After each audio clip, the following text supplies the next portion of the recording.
아이고, 죄송합니다.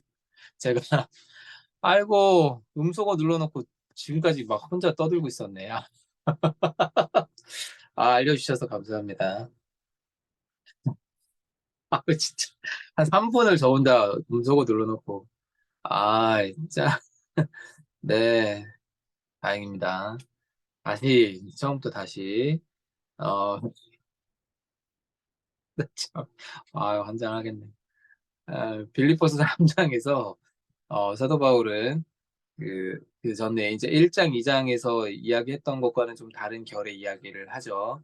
1장에서는 그 그들의 이제 부르심, 그리고 그들이 받은 복음, 그것에 합당하게 생활하라. 그리고 그 복음에 합당한 생활이라고 하는 것은 서로를 더 존중하고 예수님의 겸손을 닮아서 나를 낮추고 상대방을 높이는, 그래서 그 겸손 안에서 서로 연합하고 하나 되는 그런 모습들인 거죠. 근데 그러한 하나하나가 사실 우리에게 참된 기쁨의 요소가 된다. 그렇기 때문에 기뻐하라고 이야기했던 것들이고요.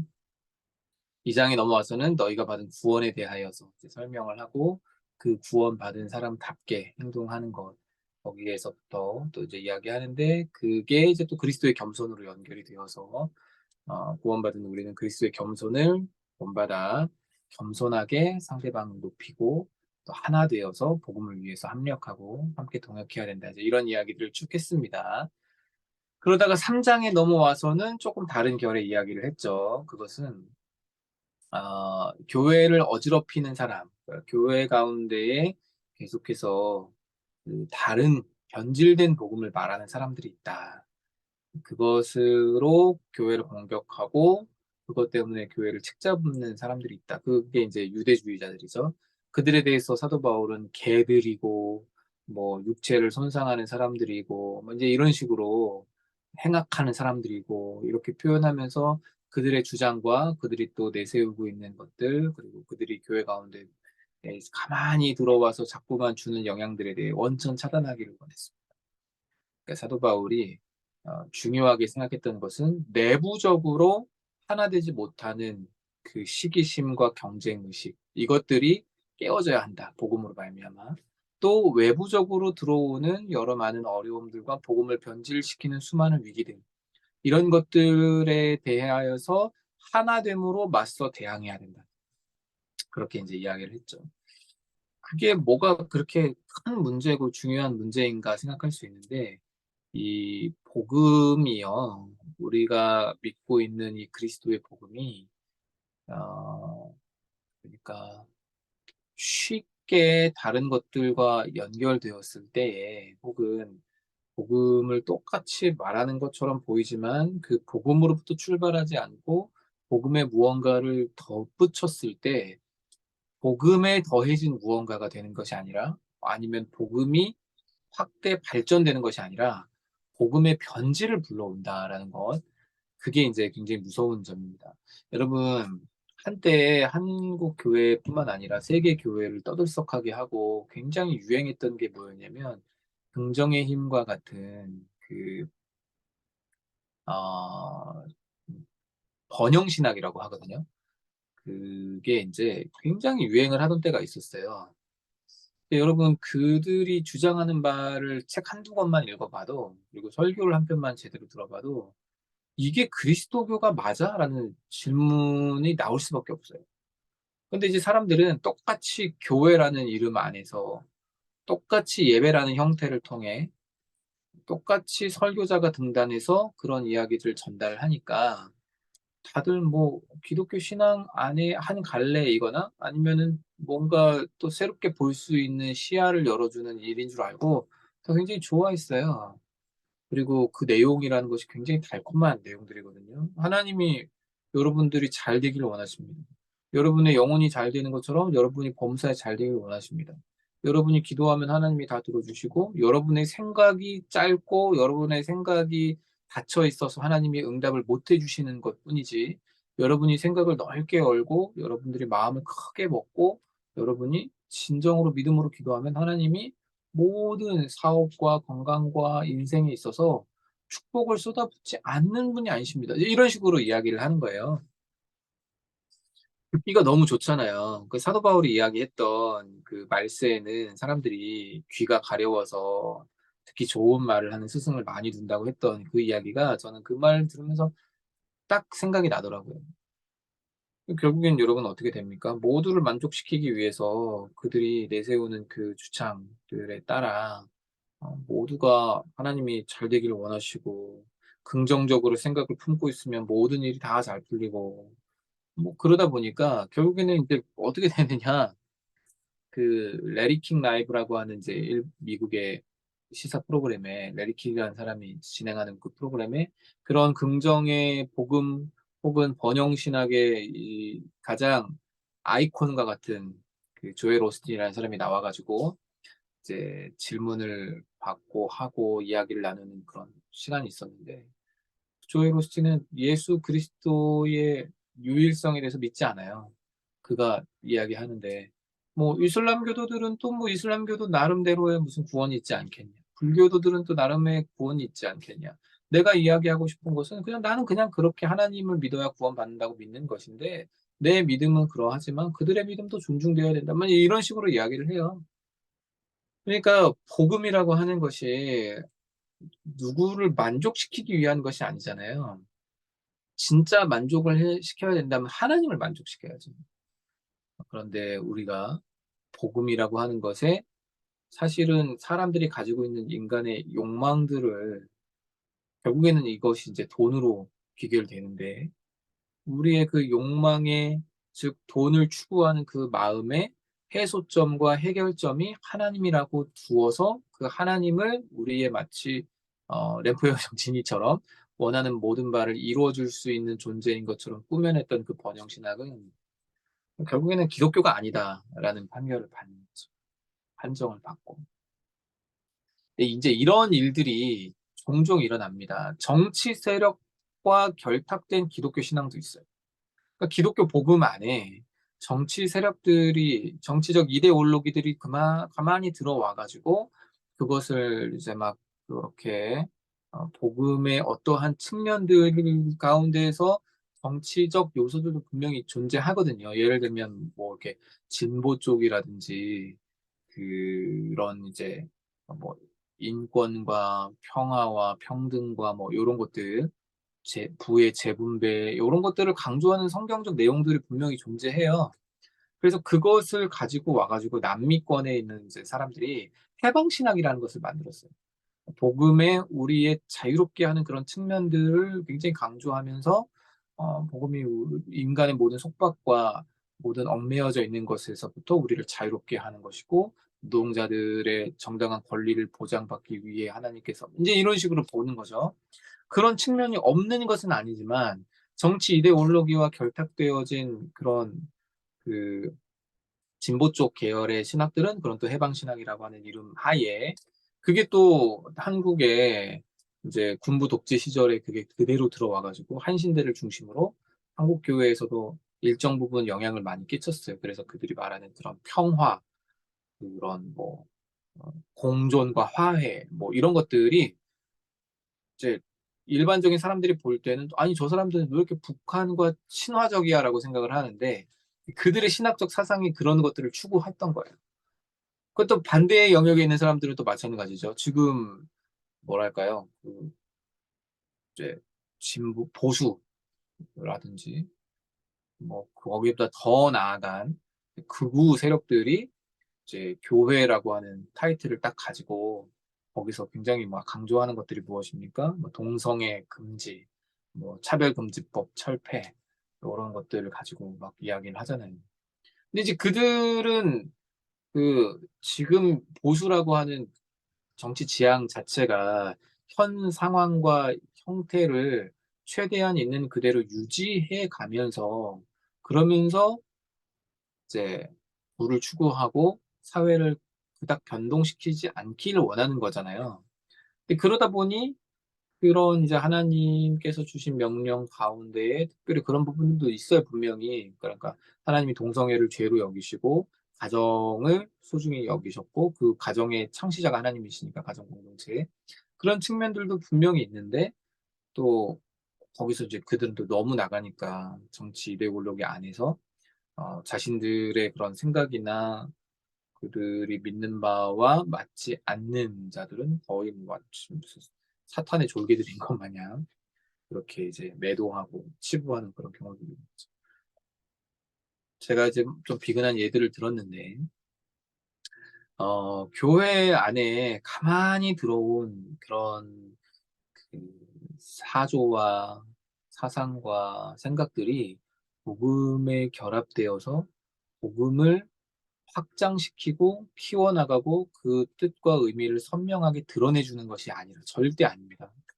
오히려 복음을 변질시키는 참된 복음의 색채를 가려버리는 그런 요소들로 형성되는 때들이 너무 많다. 그래서 아까 말씀드렸던 이제 해방 신학 같은 경우에는 사회적이고 구조적인 측면에서의 모든 것들을 말씀과 복음을 접근시키니까 그들이 지금 당장 누리고 있지 못한 그런 임금 체계 안에서의 보장이라든지 뭐 이런 것들에는 굉장히 관심이 있지만 한 영혼이 예수 그리스도 안에서 회심하고 회개하고 돌이키고 그리고 그가 예수 그리스도를 닮아가는 형상으로서 이 땅 가운데에서 하나님을 영화롭게 하는 삶에 대해서는 별 관심이 없어요. 예수께서 민중을 해방시키기 위해 오셨으니 우리도 민중을 해방시켜야 된다. 그들의 착취로부터 자유롭게 해야 된다. 뭐 이제 이런 식인 거죠. 또 동시에 저쪽 보수나 극우 세력들이 하는 이야기들을 여러분 들어보십시오. 그들은 뭐라고 얘기합니까? 하나님이 동성애를 금지했고 뭐 차별금지법 이런 것들을 통해서 나중에는 막 하나님이 하나님이라고 주장도 못할 것이고 막 이렇게 얘기하는데 일견 맞는 측면들도 있지만 그들은 또 무엇을 놓치고 있냐면 복음이 가지고 있는 사랑과 화해와 그리고 또 일치 이런 것들에 대해서는 일절 전혀 받아들이려 하지 않고 대사회적 측면들도 분명히 존재하는데 그것들에 대해서는 하나도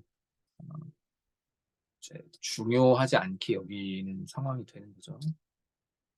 그래서 복음은 복음 그 자체로 우리가 끊임없이 묵상해야 하고 또 예수 그리스도의 복음이 우리에게 온전히 내 것이 될 때까지 계속해서 지켜나가는 것이 중요한데 사도 바울이 이제 그걸 하는 거예요.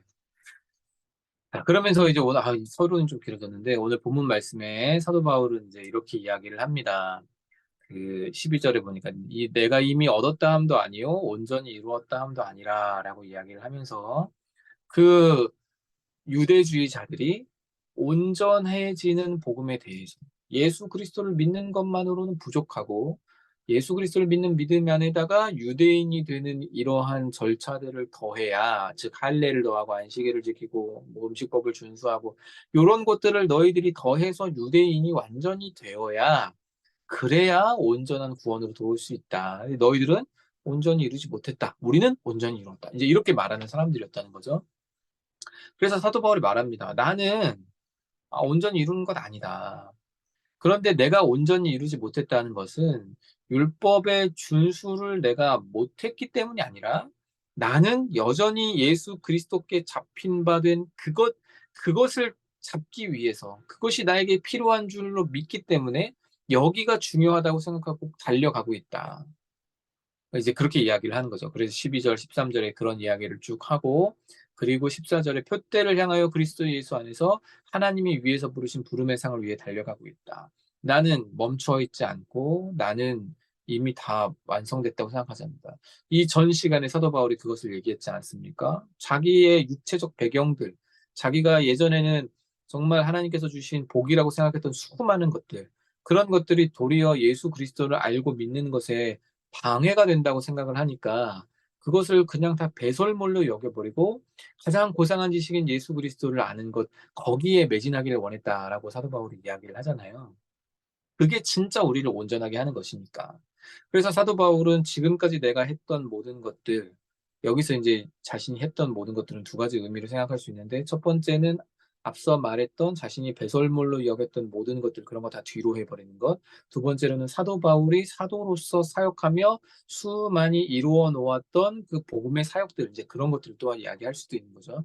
이 두 가지 모두를 다 여기서 만족하고 이만하면 됐으니까 내가 이 정도 됐으면은 태생적으로나 환경적으로나 종교적으로나 내가 어디 가서 그리스도인으로서 꿀릴 것이 하나도 없는 사람인데 이렇게 이제 생각할 수도 있는 거고, 또 반대로 그리스도교라고 하는 입장에서 봤을 때 자신이 얼마나 많은 일들을 했습니까? 얼마나 많은 교회들을 세웠고 얼마나 또 많은 제자들을 키워냈어요.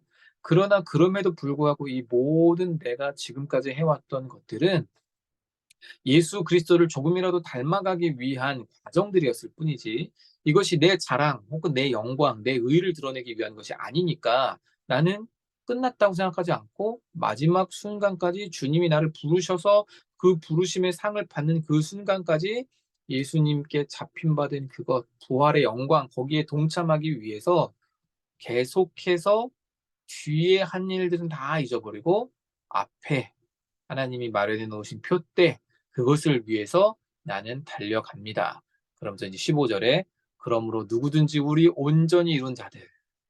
여기서 이제 사도 바울의 이 비꼬고 비틀어내는 이 표현이 나오는 거죠. 우리 온전히 이룬 자들은 그들이 하던 이야기였어요. 유대주의자들이. 우리는 온전하다. 그러나 이방인 교회 너희들은 완전 온전치 않다. 반쪽짜리다. 너희들에게는 할례가 필요하다. 이렇게 말하던 그런 상황에서 나는 온전히 이루었다 함도 아니다라고 이야기하면서도 다시 그 표대를 향해서 부름의 상을 위해서 달려나가고 과거에 뒤에 있었던 일들은 다 잊어버리고 앞을 향해 달려나가는 우리가, 온전한 복음을 가지고 있는 우리가, 예수 그리스도 안에서 하나님이 부르신 우리가 바로 온전히 이룬 자들이다. 이렇게 이야기를 하는 거죠. 그러니까 빌립보 교회 너희들 헛된 가모니설에 속지 마라.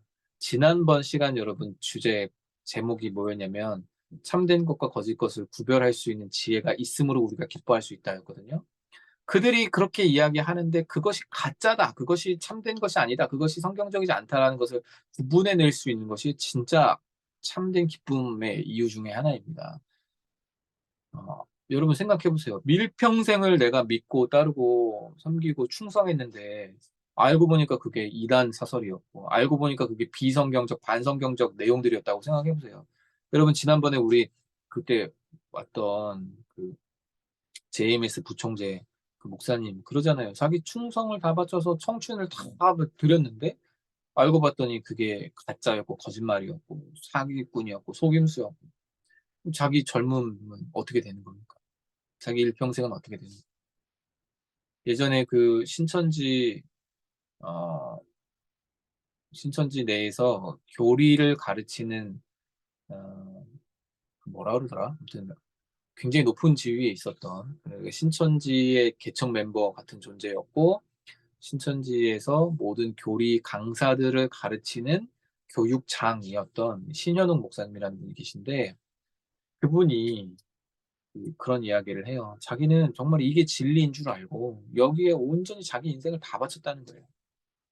그래서 정말 그런 줄 알고 자기가 믿고 있는 이 이만희 씨가 정말 이 시대에 하나님이 보내신 메시아인 줄 알고, 왜 세뇌당했으니까요, 그 내용들에. 그래서 온전히 자기의 삶을 다 바쳤는데 알고 보니까 이게 정말 사기꾼이었고, 영어 성경으로 한번 봤더니 그렇게 주장할 수 없는 내용을 교리로 만들어서 주장하고 있었다는 것이 이제 드러난 거죠. 그러니까 지금도 신천지는 개역 한글만 쓰잖아요. 이만희 씨가 개역 한글로만 성경을 봐갖고 그 이상으로 이게 이제 제대로 된 번역으로 가면 갈수록 혹세무민을 할 수가 없으니 정확한 뜻이 너무나 선명하게 드러나서 지금도 개역 한글 성경만 있습니다. 그래서 거기서부터 이제 작은 균열이 생기면서 아 이게 진짜 맞는 건가라고 이제 이만희를 만나서 물어봤는데 자기를 이단자로 취급하고 어, 답을 못하니까, 그 문제에 대해서 답을 못하니까 그 신현욱이라는 분을 완전 가론 유다처럼 만들어가지고 쫓아내는. 그래서 자신의 일평생을 바쳤던 신천지가 사실은 다 거짓 위에 세워져 올라온 사상 누각 같은 거였고, 자기가 젊은 시절을 다 낭비했구나라는 생각을 하게 되니까 좌절할 수밖에 없는데, 아 내가 지금까지 사람들을 속이는 일에 동조하고 오히려 그것을 적극 행하고 있었구나라는 생각이 들어서 신학을 공부하고 이제 우리 교단 목사님이 되셨어요. 네, 목사님이 되어서 지금은 또 신천지 반증 교육 이런 것들도 많이 하시고 신천지에 빠져 있는 사람들 끄집어내고. 그분이 또 등장하시면서 굉장히 많은 예방 효과들도 있었죠, 사실. 아무튼 이제 그렇게 "우리가 진짜 복음 안에서 온전한 구원을 이룬 자들이다." 이렇게 이야기하면서 자기들이 할례파이고 자기들이 진짜다라고 이야기했던 그들을 깎아내리고 그들을 비판하고 있는, 그러면서 15 절에 "만일 어떤 일에 너희가 달리 생각하면 하나님이 이것도 너희에게 나타내시리라." 이거는 조금 해석이 필요한데요. 이게 무슨 의미냐면, 하나님이 너희들이 생각하고 있는 바 저 반대자들에 대하여서, 혹은 너희들이 아직 이해하지 못하는 영역들, 거기에 대해서 하나님께서 친히 답을 보이시고 하나님께서 친히 자신의 뜻을 보이실 것이니까, 달리 생각하는, 그리고 다르게 생각하는 모든 것들에 대해서 하나님의 변화시켜 주심을, 하나님께서 깨닫게 해 주심을 기다려라. 이런 의미로 그렇게 이야기를 하고 있습니다. 그러면서 16절부터 "오직 우리가 어디까지 이르렀든지 그대로 행할 것이고 형제들아 너희는 함께 나를 본받으라." 라고 말하면서 "너희가 우리를 본받은 것처럼 그와 같이 행하는 자들을 눈여겨보라." 이것은 뒤에 또 오는 어 세대들을, 그러니까 사도 바울은 계속해서 교회 공동체가 지금만을 생각하는 것이 아니라 그 뒤에 또한 여러분들이 나를 보면서 그리스도를 발견하고 그리스도 안에서의 삶을 본받아 왔던 것처럼, 이제 또 여러분을 보며 그리스도를 발견하고 여러분을 통해서 그리스도께 나아가고자 하는 사람들, 그들을 눈여겨보고 그들을 잘 이끌어 주어야 한다. 지금 그렇게 얘기하는 거예요. 그래서 내가 여러분을 위해서 나를 드리고 희생하고 헌신하여 여러분을 믿음 가운데로 끄집어내며 내가 여러분을 위한 전제로 부어줘도 상관이 없다고 말했던 것처럼, 여러분들도 여러분을 통해서 그리스도를 만나게 될 많은 사람들에 대하여서 그들을 주의 깊게 살펴보고 그들을 위하여서 헌신했던 나와 같은 삶을 여러분 사십시오. 이렇게 이야기를 하는 거죠.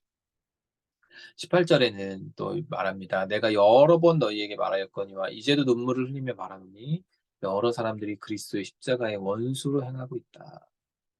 그 여러 사람들은 누굽니까? 아까 말했던 그 유대주의자들이고, 또 그들을 따라가는, 그냥 혹해서 배교의 길을 걷고 있는 그런 사람들을 또 의미하는 거죠. 그리스도께서 십자가를 짊어지셔서 자기 자신을 희생하시고 자기 자신을 내어 드리심으로써 우리를 살리셨는데, 그 십자가의 달리심이 하나님께서 요구하신 모든 율법의 준수요, 하나님께서 요구하신 모든 것의 순종으로써 율법을 완결하셨는데, 여전히 율법이 우리에게 있어서 구원의 조건이 되고, 여전히 우리가 구원을 받으려면 예수님의 십자가 외에도 무언가가 필요하다라고 계속 이야기하는 것은 겸손이 아니라, 그것은 예수 그리스도께서 짊어지신 십자가를 무가치한 것으로 여기는 것이고, 아직 다 완성되지 못했다고 이야기함으로써 예수님을 격하시키고 있는 거죠. 여러분, 이 대한민국에도 수많은 자칭 예수들, 뭐 보혜사들이 있는데, 재림 예수들이 있는데, 그들이 하나같이 하는 이야기가 여러분 뭔지 아십니까? 예수 그리스도의 십자가는 실패했다는 거예요. 그 시대에는 어떤 무언가를 이루었을지 몰라도 아직 완결되지 못한, 아직 완성되지 못한 측면들이 있다고 늘 똑같이 주장합니다. 그래서 그것을 이 말세 지말에 자기가 완성시키려고, 완결시키려고 재림 예수로서 왔다는 거예요. 그게 십자가의 원수예요. 예수님은 십자가에 달리실 때 요한복음 19장에 뭐라고 말씀하셨냐면 "내가 다 이루었다."라고 말씀하셨어요. 거기서 말하는 다 이루었다는 것은 하나님께서 우리 인간에게 처음 주셨던 그 행위 언약. "너희는 내가 명령하는 것을 지켜 따르고 그 지켜 따름으로써 나는 너희들에게 생명을 주겠다." 이게 행위 언약이에요. 이 행위 언약을 첫사람인 아담과 하와가 완전히 그냥 깨뜨려 버렸죠. 하나님께서 요구하신 거 단 하나밖에 없었는데, "선악을 알게 하는 나무의 실과는 먹지 마라." 그거 하나밖에 없었는데 그것을 깨뜨렸단 말이에요. 그래서 그 언약의 파기로 말미암아 언약을 깨뜨린 값으로써 죽음이 우리에게 온 거예요. 그게 바로 죄이고.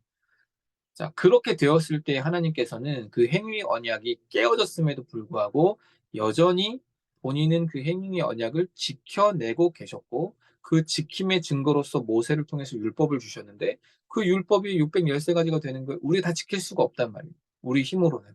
그래서 자신의 힘으로서는 도저히 율법을 지킬 수 없는 상황이 되었다는 것을 하나님 미리 아시고 우리에게 율법을 주시기 전에 먼저 무엇을 주셨냐? 복음을 주셨어요. 그게 바로 창세기 3장 15절입니다.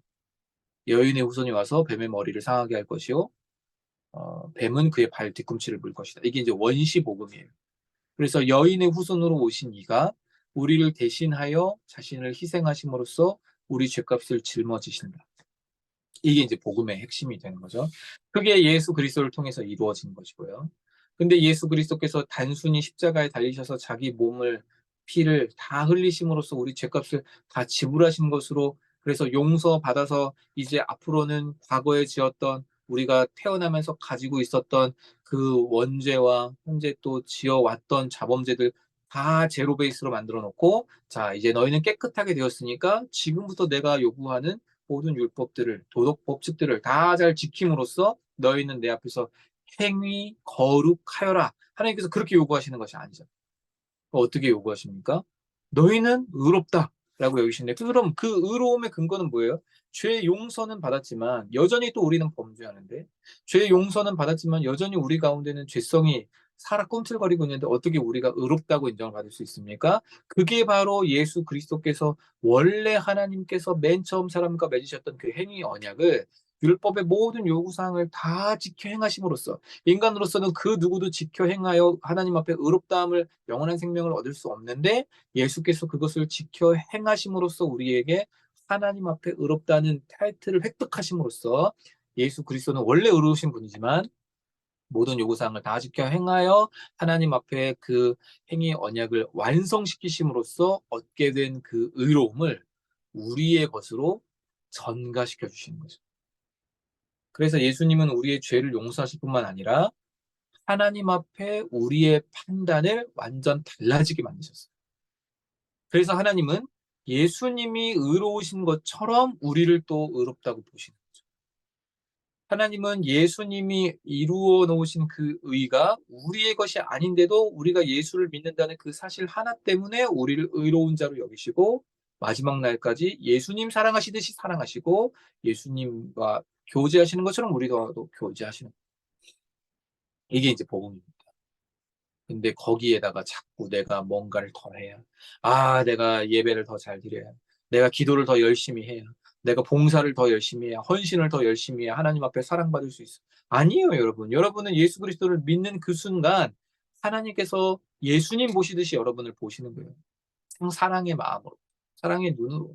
이미 그래서 여러분들에게 주어질 가장 고귀한 사랑과 가장 고귀한 은혜는 이미 다 충만하게 주어졌다. 그러니 이러한 감사의 조건을 가지고 있는 우리가 어찌 기뻐하지 않을 수 있겠어요. 그러나 그리스도 십자가의 원수로 행하는 사람들, 즉 자기 노력과 자기 의와 자기의 어떤 것을 통해서 하나님을 만나고 하나님을 만족시킬 수 있다고 생각하는 사람들은 결국엔 멸망할 것이고 그들의 신은 배다.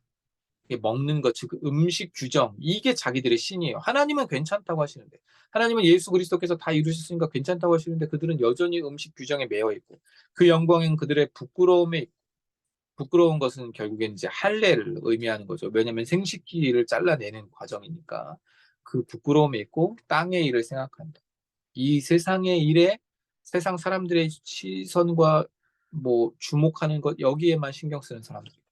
이렇게 십자가의 원수는 마침은 멸망이고 그들의 신은 배고 그들의 영광은 그들의 부끄러움 즉 할례라고 하는 거기에 있고 땅의 일만 생각합니다. 영원한 하나님 나라를 볼 수 없는 거죠. 그러나 우리의 시민권은 어디에 있습니까? 하늘에 있죠. 하늘에 시민권이 있다는 것은 대한민국 시민권자는 언제든지 대한민국에 들어올 수 있어요. 저는 그 학창 시절에 유승준 되게 좋아했거든요. 근데 그 유승준이 딱 병역의 의무를 다하지 않고 그냥 미국으로 휙 도망갔잖아요. 그 뒤로 그 사람은 대한민국에 들어올 수가 없어요. 괘씸죄가 또 적용된 부분도 있고 어쨌든 하지만 그 사람은 대한민국 시민권자가 아니니까 미국 시민권자니까 우리나라 병무청에서 법무부에서 입국을 막아버렸어요. 그러니까 들어오고 싶어도 못 들어오고 그때 조부모상인가 뭘 한번 당했는데 그때만 한시적으로 허락해줘가지고 며칠 장례식 참여하고 다시 또 돌아갔죠. 최근에 또 막 들어오고 싶어가지고 막 그렇게 하던데 아무튼 시민권이 하늘에 있다는 것은 무엇입니까? 죽으면 천국 간다. 그 정도 의미가 아니라 언제든지 하나님과 교제하고 언제든지 하나님과 소통하며 언제든지 이 땅에서 천국을 살아낼 수 있다는 거예요. 그게 그리스도 십자가 안에서 하나님께서 여러분을 보시는 관점이고 우리가 누릴 수 있는 것이니 이러니 기뻐하지 않을 수가 있습니까? 또 거기서부터 오실 예수 그리스도를 또한 우리는 기다리죠. 그럼 그 그리스도께서 오셔서 하는 일이 뭡니까? 만물을 자기에게 복종하게 하실 수 있는 자의 역사로 우리 낮은 몸을 자기 영광의 몸의 형체와 같이 변하게 하실 것이다. 그리스도의 영화로우심처럼 우리도 그렇게 변화될 것이다. 이게 이제 우리의 소망이죠. 그러니 목표가 있고 결말이 있죠. 우리의 목표는 무엇입니까?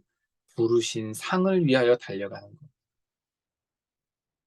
하나님께서 위에서 부르신 예수 그리스도를 닮아 그분과 같이 변화되어져 가고 그분처럼 살아가고 또 그분의 어떠하심을 본받게 되는 그게 이제 우리의 목표이고 또 동시에 우리의 결말은 무엇이죠? 거기서부터 오실 그리스도께서 우리를 자신처럼 변화시키실 것이고 완전하게 우리가 원했던 대로 온전하게 변화시키셔서 우리를 어, 그의 영광 가운데 참여시키실 것이다. 이게 이제 우리가 또한 바라고 소망하는 바가 되겠습니다. 자, 이렇게 해서 빌립보서 3장 내용들을 쭉 다루었는데, 어, 사실은 이제 간단한 이야기이지만 풀어내고자 하면 굉장히 많은 이야기들을 할 수 있고, 또 이제 시간의 제약이 있다 보니까 제가 좀 더 집중해서 다루지 못한 부분들도 있는데, 어쨌든 이제 이러하다는 거. 그래서 우리의 기쁨은 이 땅에 살아가는 동안 우리의 목표, 예수 그리스도를 발견하고 그분을 닮아가고 또 우리를 통해서 예수님을 발견하고 따라오고자 하는 모든 이들을 주의 깊게 살펴보며 그들을 위해서 희생하고 헌신하니 그들을 또한 그리스도의 사람으로 길러내는 과정. 이게 이제 우리의 목표죠. 결말은 뭐예요? 하늘 시민권자로서 영원히 하나님과 친밀하게 교제를 나누고 거기서부터 오시는 예수 그리스도를 만나 그분과 함께 영원히 영광스럽게 변화된 모습으로 하나님과 함께 살아가는 것. 이게 이제 우리의 결말인 거죠. 그래서 목표도 있고 결말도 있으니 기뻐할 수밖에 없다. 이것이 빌립보서 3장 후반절의 전체 내용이 되겠습니다. 자, 오늘은 여기까지 하기로 하고요. 여러분 귀한 시간 함께 해주셔서 감사합니다. 혹시 궁금하신 거 있으시면 언제든지 카톡으로 질문 남겨주세요. 감사합니다. 여러분 평안한 밤 되십시오. 감사합니다. 안녕히 주무세요.